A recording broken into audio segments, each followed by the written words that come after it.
Hello दोस्तों, नमस्कार। कैसे हैं आप सभी लोग। उम्मीद करता हूं कि आप लोग भी अपने परिवार के साथ स्वस्थ होंगे। दोस्तों, स्वागत है आपका उत्तरकाशी के आदमखोर कहानी के दूसरे भाग में। आज की वीडियो में आगे बढ़ने से पहले मेरा आप लोगों से निवेदन है कि जिन लोगों ने इस चैनल को सब्सक्राइब नहीं किया है वो सबसे पहले चैनल को सब्सक्राइब कर लें। और कुछ लोगों की ये शिकायत रहती है कि उन्हें नई वीडियो के नोटिफिकेशन समय से नहीं मिलते हैं। उसके लिए आपको सब्सक्राइब बटन के बगल में दिख रहे घंटी जैसे बटन को दबाना पड़ेगा, तभी आपको नई वीडियो के नोटिफिकेशन समय से मिलेंगे। चलिए अब आज की वीडियो में आगे बढ़ते हैं।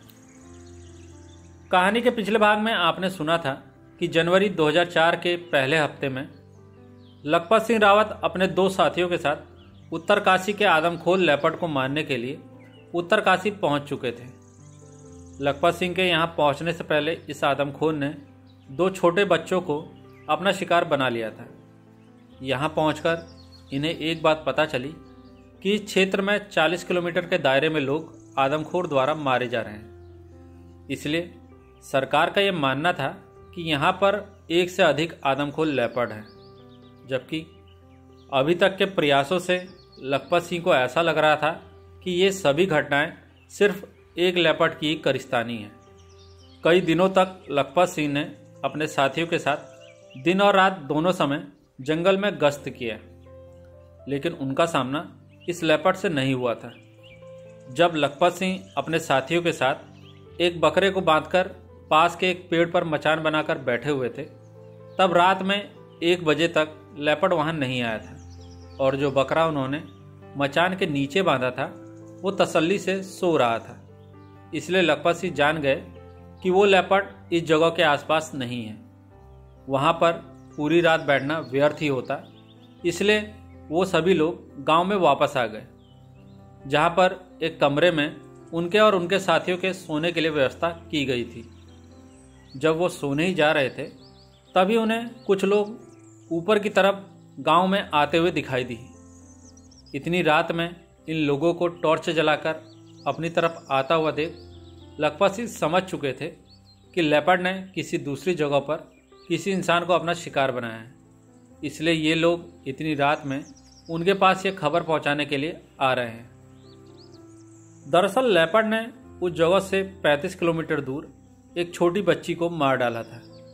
लखपत सिंह ने उसी रात अपना सामान समेटा और वो अपने साथियों के साथ उस जगह के लिए निकल पड़े। वहां तक जाने के लिए इनके पास जिप्सी थी। कुछ रास्ता इन्होंने जिप्सी में तय किया। उसके बाद उन्हें उस जगह तक पहुंचने के लिए चढ़ाई पर पैदल चलना पड़ा। रात में 3 बजे के करीब जब वो उस गांव में पहुंचे जहां पर यह घटना घटित हुई थी, तो उस समय पूरा गांव सो रहा था। उस गांव में इतनी शांति देखकर ऐसा लग ही नहीं रहा था कि उस गांव में कोई घटना घटित हुई है। वन विभाग का जो आदमी बच्ची के मारे जाने की खबर लेकर लखपत सिंह के पास पहुंचा था, वो भी लखपत सिंह के साथ यहां तक आया था। गांव में ऐसा सन्नाटा देखकर उसे भी ऐसा लगने लगा कि शायद वो लखपत सिंह को गलत गांव में लेकर आ गया है। खैर, अब जब ये लोग यहां पर आ गए थे, तब इन लोगों ने सोचा कि उन्हें इसी गांव में ये पता कर लेना चाहिए कि आखिर वो बच्ची किस गांव में मारी गई है। हो सकता है कि वो गांव भी आसपास ही हो। लेकिन इतनी रात में जब सभी घरों के दरवाजे बंद थे, तब इन्हें भी किसी भी घर का दरवाज़ा खटखटाने में झिझक महसूस हो रही थी। हिम्मत करके इन लोगों ने एक घर का दरवाज़ा खटखटाया। थोड़ी देर बाद घर का दरवाज़ा खुला। घर के अंदर से एक बूढ़ा आदमी बाहर आया। लखपत ने उस बूढ़े आदमी से पूछा कि हम लोगों को यहाँ से 40 किलोमीटर दूर एक बच्ची के मारे जाने की खबर मिली थी। हम लोग आदमखोर लेपर्ड को खोज रहे हैं। क्या आप बता सकते हैं कि यहाँ पर आसपास के गांव में एक बच्ची को लेपर्ड ने मारा है? क्या ये बात सच है? उस आदमी ने अपने बगल वाले घर की तरफ इशारा करते हुए कहा कि वो बच्ची उसी घर की थी और ये घटना आज शाम को ही घटित हुई थी। आप लोग एकदम सही जगह पर आए हैं। इस आदमी ने जिस घर की तरफ इशारा किया, ये लोग उस घर के दरवाजे पर पहुंचे। दरवाज़ा खटखटाने पर थोड़ी देर में दरवाज़ा खुला लखपत सिंह ने दरवाज़ा खोलने वाले व्यक्ति से कन्फर्म किया कि ये वही घर है या नहीं, और जब ये कन्फर्म हो गया कि ये उसी छोटी बच्ची का घर है जिसे आज शाम लेपर्ड ने मारा था, तब उन्होंने उस आदमी से कहा कि इसी घर की बच्ची मारी गई है और तुम लोग इतना शांत कैसे रह सकते हो। हम लोग इतनी रात में ये खबर पाते ही यहाँ के लिए निकल गए थे और तुम लोग दरवाज़ा बंद करके सो रहे हो। उस आदमी ने कहा, ऐसी बात नहीं है, अभी थोड़ी देर पहले ही हमने घर का दरवाज़ा बंद किया है। घर की औरतों का बहुत बुरा हाल है। उस बच्ची की माँ रोते रोते बेहोश हो गई है। हम लोग शाम से ही अपनी बच्ची को जंगल में जाकर ढूंढ रहे थे, लेकिन हमारी बच्ची नहीं मिली। लखपत सिंह ने उस आदमी से कहा कि अगर ऐसी बात है तो तुम अभी हमारे साथ अपनी बच्ची को ढूंढने के लिए चलो और हमें उस तरफ ले चलो जिस तरफ वो लेपर्ड बच्ची को लेकर गया था। वो आदमी इस बात के लिए तुरंत तैयार हो गया। इस समय लखपत सिंह के साथ उनके दो साथी, एक फॉरेस्ट गार्ड और ये दूसरा आदमी भी चल रहा था। घने अंधेरे में टॉर्च की मदद से ये लोग गांव से कुछ दूरी पर स्थित सीढ़ीदार खेतों की तरफ बढ़ रहे थे।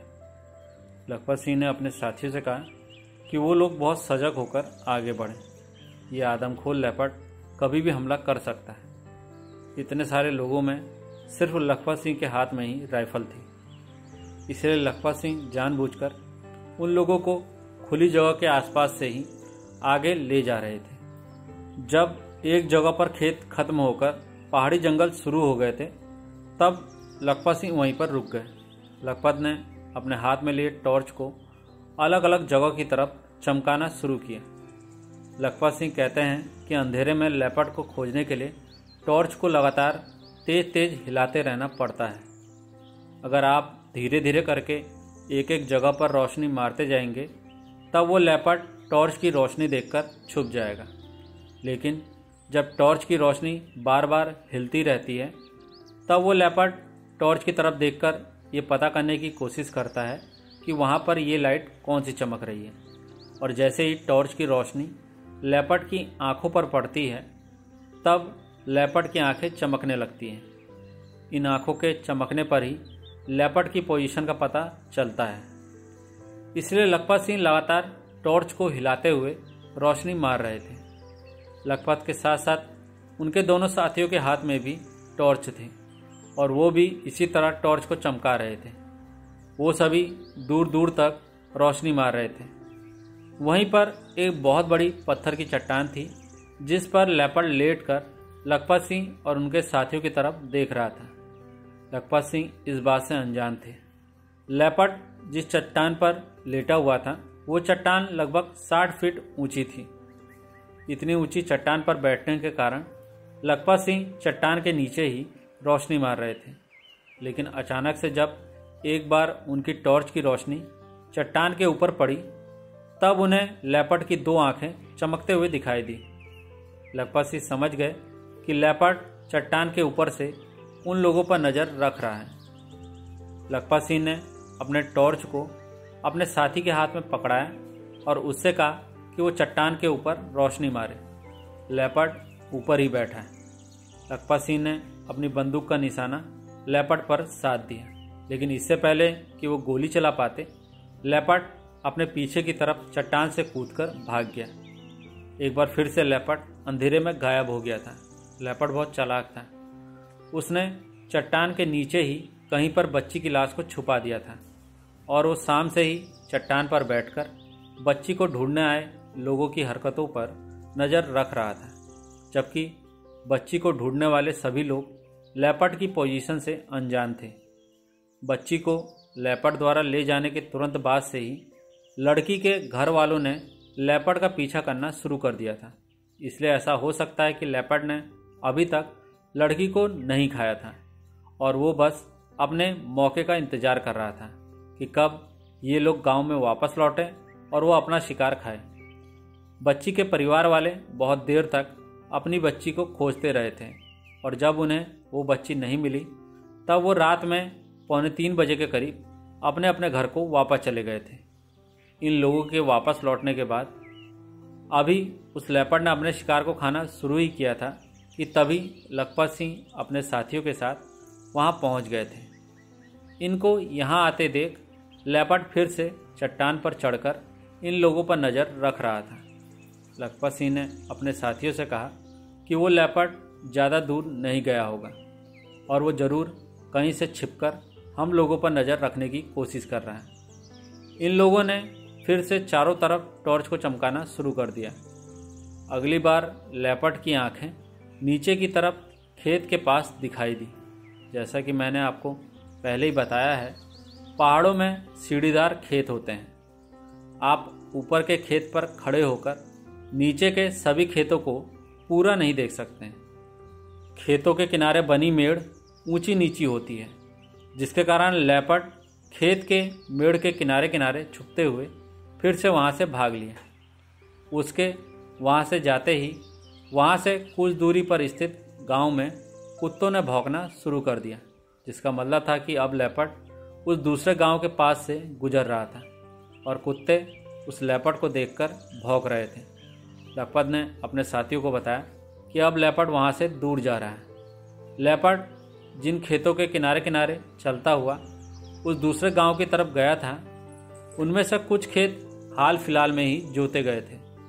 इसलिए लखपत सिंह ने अपने साथियों से कहा कि हमारा यहाँ आना कुछ हद तक सफल रहा है, क्योंकि इतने दिनों की खोजबीन में उन्हें लेपर्ड के पैरों के निशान तक नहीं मिले थे, लेकिन अब उन्हें सुबह होने पर लेपर्ड के पैरों के निशान उन जोते गए खेतों में आसानी से मिल जाएंगे।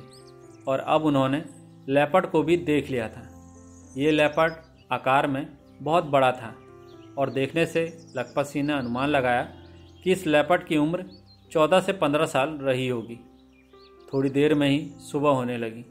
आसपास थोड़ा बहुत उजाला होते ही इन लोगों ने सबसे पहले उस बच्ची की लाश को खोजना शुरू किया। उजाला होते ही उन्हें बच्ची की लाश भी मिल गई।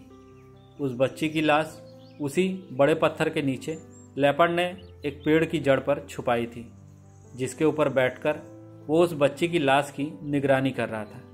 थोड़ी देर में पास के गांव के कुछ लोग और फॉरेस्ट डिपार्टमेंट वाले भी वहां पहुंच गए। फॉरेस्ट वालों ने बच्ची की लाश को उसके परिजनों को लौटाना चाहा, लेकिन बच्ची की लाश लेपर्ड ने लगभग आधी खा ली थी। इसलिए गांव वालों ने फॉरेस्ट वालों से कहा कि वो इस बच्ची की लाश को वापस नहीं ले जा रहे हैं। हो सकता है कि वो लेपर्ड फिर से इस बच्ची को खाने आए, तब लखपत सिंह उसे मार देंगे। इसलिए बच्ची की लाश को यहीं पर रहने दिया जाए। हो सकता है इस बच्ची की वजह से दूसरे बहुत से लोगों की जानें बच जाएं। लखपत सिंह ने कहा कि ये लेपर्ड कभी भी अपने मारे गए शिकार पर वापस नहीं लौटता है, इसलिए मैं यहाँ पर नहीं बैठूंगा, बल्कि मैं लेपर्ड को खोजने के लिए उसके पीछे जा रहा हूँ। लेकिन गांव वाले लखपत सिंह से रिक्वेस्ट कर रहे थे कि वो पूरे दिन यहाँ पर बैठे। यहाँ पर बैठने से गांव वालों को ऐसा भी लग रहा था कि लखपत सिंह उनकी सुरक्षा करेंगे। उनका यकीन था कि लेपर्ड जरूर यहाँ पर आएगा और गांव में फिर से किसी न किसी आदमी को शिकार बनाएगा। गांव वालों और फॉरेस्ट वालों के कहने पर लखपत सिंह वहाँ बैठने के लिए राजी हो गए, लेकिन वो जानते थे कि यहाँ पर बैठने में कोई फ़ायदा नहीं है। लेपर्ड यहाँ पर वापस आएगा ही नहीं। पास के एक पेड़ पर लखपत सिंह ने मचान बंधवाया और उन्होंने गांव वालों से साफ कह दिया कि वो शाम में 5 बजे तक ही उस मचान पर बैठेंगे। उसके बाद वो लेपर्ड को ढूंढने के लिए जंगल में चले जाएंगे। आखिरकार लखपत सिंह का सोचना सही हुआ। लेपर्ड वहाँ आया ही नहीं। दिन में ही बच्ची की लाश से कुछ दूरी पर एक गड्ढा खोदा गया। गांव वालों की योजना थी कि रात में लखपत सिंह अपने साथियों के साथ इस गड्ढे में बैठें और जैसे ही लेपर्ड यहाँ पर आए वो उसे मार डालें। लखपत सिंह ने ऐसा करने से साफ मना कर दिया। उन्होंने गांव वालों से कहा, आप लोग समझ नहीं रहे हैं, लेपर्ड यहाँ से जा चुका है, वो यहाँ पर वापस नहीं लौटेगा। अगर आप लोगों को फिर भी यहाँ पर रुकना है तो आप लोगों में से कोई आदमी किसी फॉरेस्ट वाले के साथ इस गड्ढे में बैठ जाए। मैंने आप लोगों से पहले ही कहा था कि मैं रात में लेपर्ड को जंगल में जाकर खोजूंगा। शाम को 5 बजे लखपत सिंह ने उस जगह को छोड़ दिया। बाकी जो गड्ढा बच्ची की लाश के पास खोदा गया था उसमें एक गांव वाला और एक रोशन नाम का फॉरेस्ट गार्ड बैठ गया। उन लोगों ने गड्ढे का मुंह एक टीन की चादर से ढक दिया था। शाम को 5 बजे से लेकर के रात में 10 बजे तक लखपत सिंह अपने साथियों के साथ लेपर्ड को जंगल में खोजते रहे, लेकिन लेपर्ड उन्हें नहीं दिखा था। लखपत सिंह सोच रहे थे कि उन्होंने कहीं ना कहीं आज गांव वालों के कहने पर बहुत बड़ी गलती कर दी है। उन्हें सुबह ही लेपर्ड का पीछा करने चले जाना था। अब तक वो लेपर्ड यहाँ से काफ़ी दूर चला गया होगा। लखपत सिंह और उनके साथियों ने कल रात से ही कुछ नहीं खाया था, इसलिए वो खाना खाने के लिए गांव में वापस आ गए। गांव के ही एक घर पर उनके लिए रोटी सब्जी बनवाई गई थी। खाना खाने के तुरंत बाद ही वो गाड़ी से गश्त करने के लिए निकल गए। पूरी रात लेपर्ड की तलाश में पेट्रोलिंग चलती रही। फॉरेस्ट डिपार्टमेंट वालों ने लखपत सिंह को बात करने के लिए एक वायरलेस भी दिया था। सुबह के 4 बजे गड्ढे में बैठे रोशन नाम के आदमी ने लखपत सिंह से वायरलेस पर कहा कि वो गड्ढे में अकेला है। उसके साथ बैठा दूसरा आदमी वापस अपने घर चला गया है। लखपत सिंह ने उस आदमी से कहा कि तुम वहीं पर रुको, मैं वहां आ रहा हूं। लखपत सिंह जब गड्ढे के पास पहुंचे तब उन्होंने रोशन से कहा कि वो गड्ढे में से बाहर निकल आए। उन लोगों ने ठंड से बचने के लिए आग जलाई और वो सुबह होने का इंतजार करने लगे। सुबह होने पर बच्ची की बॉडी को अंतिम संस्कार के लिए उसके परिजनों को सौंप दिया गया। इस समय लेपर्ड कहाँ होगा, लखपत सिंह को इसका तनिक भी अंदाज़ा नहीं था। उसी सुबह फॉरेस्ट डिपार्टमेंट वालों ने लखपत सिंह को खबर दी कि उत्तरकाशी में लेपर्ड के संबंध में एक मीटिंग रखी गई है, जिसको अटेंड करने के लिए वहाँ के वाइल्ड लाइफ चीफ आ रहे हैं। इसलिए लखपत सिंह को भी निर्देश दिया गया है कि वो भी उत्तरकाशी पहुंच जाए। उसी समय उत्तर प्रदेश का एक और शिकारी दल वहां पहुंच चुका था, जिसमें संजय सिंह नाम का एक मुख्य शिकारी था। मीटिंग में वाइल्ड लाइफ चीफ ने लखपत सिंह से कहा कि लखपत, तुम बहुत बढ़िया काम कर रहे हो, लेकिन तुम्हारी कैलकुलेशन में थोड़ा कमी है। उसने नक्शे में लखपत सिंह को दूसरे और तीसरे शिकार की जगह की बीच की दूरी को दिखाया। मुख्य मार्ग से ये दूरी 40 से 45 किलोमीटर थी, लेकिन लेपर्ड मुख्य मार्ग से नहीं आता जाता होगा। वो हमेशा एक जगह से दूसरे जगह जाने के लिए शॉर्टकट रास्ता अपनाता होगा। अगर इन दोनों जगह के बीच लोगों के आने जाने वाले पैदल रास्तों को देखा जाए तब ये दूरी कम हो जाती है। इन दोनों जगहों के बीच की दूरी बस 20 किलोमीटर ही है। और ये बात तो तुम जानते हो कि आदमखोर लेपर्ड 20 से 25 किलोमीटर के एरिया में शिकार करते हैं। लखपत सिंह को वाइल्ड लाइफ चीफ की कही ये बात सही लगी। लखपत सिंह ने कभी भी नक्शे की सहायता से इन दोनों जगहों को जोड़कर नहीं देखा था। हालांकि शुरुआत से ही उनका भी यही मानना था कि यहाँ पर 2 आदमखोर लेपर्ड नहीं बल्कि सिर्फ एक आदमखोर लेपर्ड है। उस मीटिंग को रखने से एक फ़ायदा ये हुआ कि अब सभी लोगों के दिमाग में ये बात क्लियर हो गई कि इन दोनों जगहों पर शिकार करने वाला लेपर्ड एक ही है। लेपर्ड बहुत चालाक हो गया था और उसे पता था कि उसे मारने के लिए शिकारी उसका पीछा कर रहे हैं, इसलिए वो अपने मारे गए शिकार पर वापस नहीं लौटता था। अगली सुबह फिर से लखपत ने लेपर्ड को खोजना शुरू किया। लेपर्ड की खोज करते करते उन्हें खबर मिली कि वहाँ से 8 किलोमीटर ऊपर चढ़ाई पर कुछ कश्मीरी लोग आए हुए हैं, जो लकड़ी काटने और छीनने का काम करते हैं। लेपर्ड ने उन्हीं लोगों में से एक आदमी पर अटैक किया है। ये खबर लखपत सिंह को जंगल में बकरी चराने गए एक आदमी ने दी थी। लखपत सिंह को ये खबर दोपहर में 2 बजे के करीब मिली थी और जिस जगह पर वो कश्मीरी रुके हुए थे वो जगह काफ़ी ऊंचाई पर थी। वहाँ तक पहुँचने के लिए 8 किलोमीटर की चढ़ाई चढ़ने में उन्हें रात हो गई, लेकिन जब वो वहाँ पहुँचे तब उन्हें वो कश्मीरी लोग भी मिल गए। लेकिन उन लोगों ने लखपत सिंह को बताया कि उन पर किसी भी लेपर्ड ने हमला नहीं किया था। वहाँ आसपास बहुत सारी लाल लोमड़ियाँ हैं, जिन्हें देखकर उन्हें ऐसा लगा था कि वहाँ पर कोई लेपर्ड हो सकता है, लेकिन वास्तविकता में लेपर्ड वहाँ नहीं था। लखपत सिंह को ये जानकर बड़ी निराशा हुई, क्योंकि वो बड़ी उम्मीद लेकर 8 किलोमीटर की खड़ी चढ़ाई चढ़कर यहाँ तक पहुँचे थे। लेकिन अब वो कर भी क्या सकते थे। वो जब से उत्तरकाशी में आए थे तब से ही वो पूरे जी जान से लेपर्ड को खोजने में लगे थे। लखपत सिंह अपने साथियों के साथ पहाड़ी से नीचे उतरने लगे। लखपत सिंह के साथियों ने कहा कि अब से वो लोग किसी के कहने पर इतनी दूर दूर तक नहीं जाएंगे जब तक कि ये कंफर्म ना हो जाए कि वो खबर पक्की है। पहाड़ी गांवों में अफवाहें बहुत तेज़ी से फैलती हैं। जैसे कि आज की बात थी कि लोगों को लाल लोमड़ी दिखी थी, जिसे इन लोगों ने लेपर्ड समझ लिया था। इन पहाड़ी से नीचे ना जाने किसने ये बात फैला दी कि इन पर लेपर्ड ने हमला किया है। अगर हम लोगों ने पहले ही इस खबर को लोगों से पूछकर पक्का कर लिया होता तब उन्हें यहाँ पर नहीं आना पड़ता।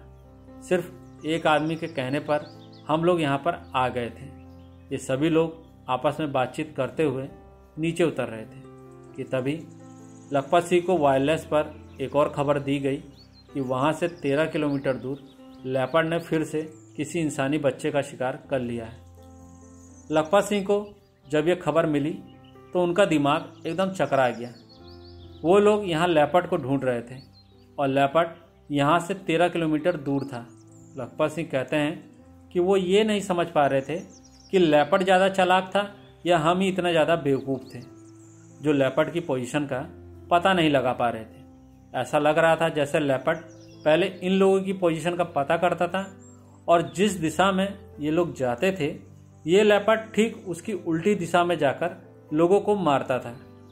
लखपत सिंह को हर मोड़ पर ऐसा लगता कि उनका पाला उनके जीवन के सबसे चालाक लेपर्ड से पड़ा है। शिकार धरासू मोड़ के पास किया गया था। धरासू मोड़ के पास चाँदमारी नाम का गांव था। ये घटना इसी गांव में घटी थी। इतने ऊपर पहाड़ी पर चढ़ने उतरने की वजह से ये लोग थक गए थे। इन लोगों के पैर अब जैसे काम ही नहीं कर रहे थे, लेकिन फिर भी इन्हें उस मार वाली जगह पर जल्द से जल्द पहुंचना होगा, तभी वो लेपर्ड को खोज पाएंगे। यही सोचकर ये लोग बिना रुके 13 किलोमीटर की यात्रा तय करने के लिए चल दिए। उस जगह तक का आने का रास्ता बहुत उबड़ खाबड़ और चढ़ाई वाला था। इतनी रात में इन्हें रास्ता बताने वाला भी कोई नहीं मिल रहा था। जैसे तैसे जब लखपत सिंह अपने साथियों के साथ उस गांव में पहुंच गए जहां पर यह घटना घटी थी, तब गांव के बीचों बीच कुछ लोग आग जलाकर उसके चारों तरफ बैठे हुए थे। इन लोगों के हाथ में कुछ कुल्हाड़ियाँ और हथियार भी थे। इन लोगों को देखकर ये बताया जा सकता था कि ये वही गांव है जहां पर वो बच्ची मारी गई थी। लखपत सिंह ने इन लोगों से पूछा कि लेपर्ड जिस बच्ची को मारकर अपने साथ ले गया है उस बच्ची की लाश अभी तक मिली है या नहीं। गांव वालों ने बताया कि उन्हें मारी गई बच्ची की लाश मिल चुकी है और उस बच्ची की लाश के पास हमारे कुछ आदमी भी बैठे हैं। लखपत सिंह ने उन लोगों से कहा कि वो उन्हें बच्ची की लाश के पास ले चलें। आग के पास बैठे 2 आदमी उठे और वो लखपत सिंह के आगे आगे चलने लगे।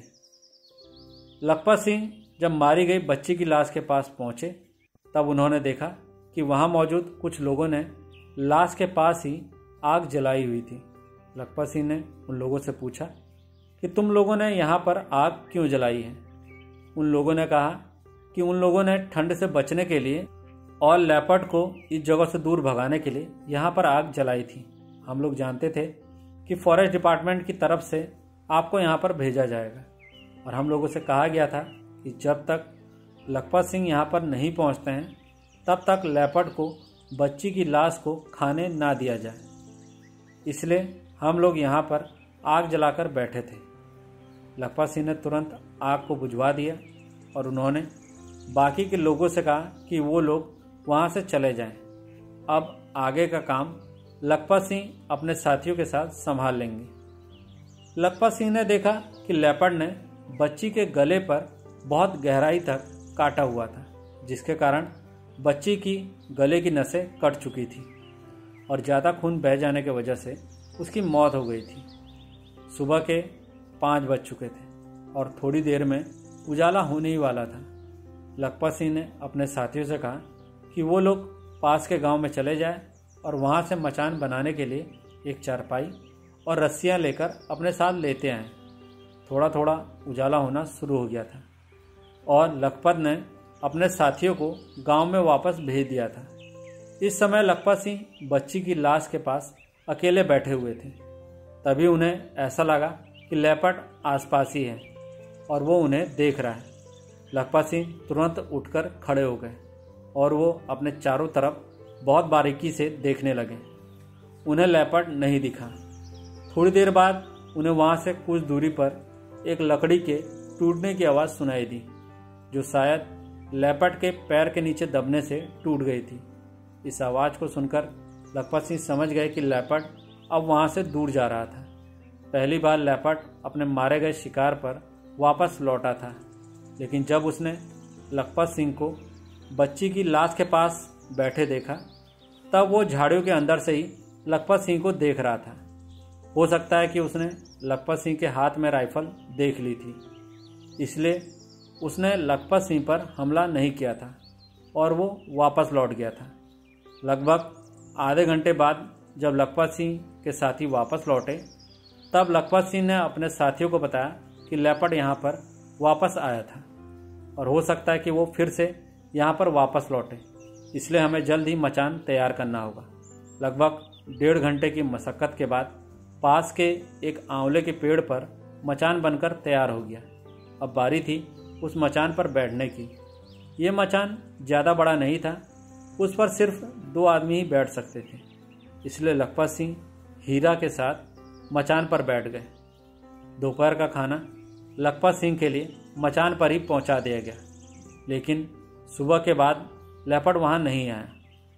उस दिन भी लखपत सिंह शाम को 5 बजे तक मचान पर बैठे रहे, लेकिन लेपर्ड नहीं आया। ये लेपर्ड बार बार लखपत सिंह को चकमा दे रहा था। पूरा दिन बैठने के बाद भी जब ये लेपर्ड बच्ची की लाश पर नहीं आया, तो लखपत सिंह समझ गए कि लेपर्ड वहाँ से दूर जा चुका है और उन्हें अगली घटना की खबर कहीं और से मिलेगी। ये लेपर्ड इतना चालाक था कि लखपत सिंह को ऐसा लगा कि इस लेपर्ड को मचान पर बैठकर नहीं मारा जा सकता। इस लेपर्ड को मारने के लिए उन्हें पैदल ही जंगलों में जाना पड़ेगा। चलिए दोस्तों, कहानी के पहले भाग को यहीं पर ख़त्म करते हैं। उम्मीद करते हैं कि आपको कहानी का ये भाग भी ज़रूर पसंद आया होगा। कहानी के तीसरे और अंतिम भाग में लखपत सिंह द्वारा किस प्रकार से वो आदमखोर लेपर्ड मारा गया, ये आपको कहानी के अगले भाग में पता चलेगा। कहानी बहुत रोमांचक मोड़ पर आ चुकी है। आप लोगों से अलविदा लेने से पहले मैं कुछ सब्सक्राइबर्स का नाम ले लूं, जो लगातार कमेंट करके मेरा उत्साह बढ़ाते रहते हैं। उनके नाम हैं अनिल शर्मा, निहारिका सिन्हा, सुभाष चंद्र साहू, राजेश कुमार, रिबलिना मोरान, सनी चौहान, जितेंद्र सिंह राजावत राजस्थान से, कृष्ण धीमान हिमाचल प्रदेश से। आप लोगों का बहुत बहुत धन्यवाद। आप लोग ऐसे ही सपोर्ट करते रहिए। बहुत जल्द मिलते हैं कहानी के अगले भाग में। तब तक के लिए नमस्कार, शुभ रात्रि।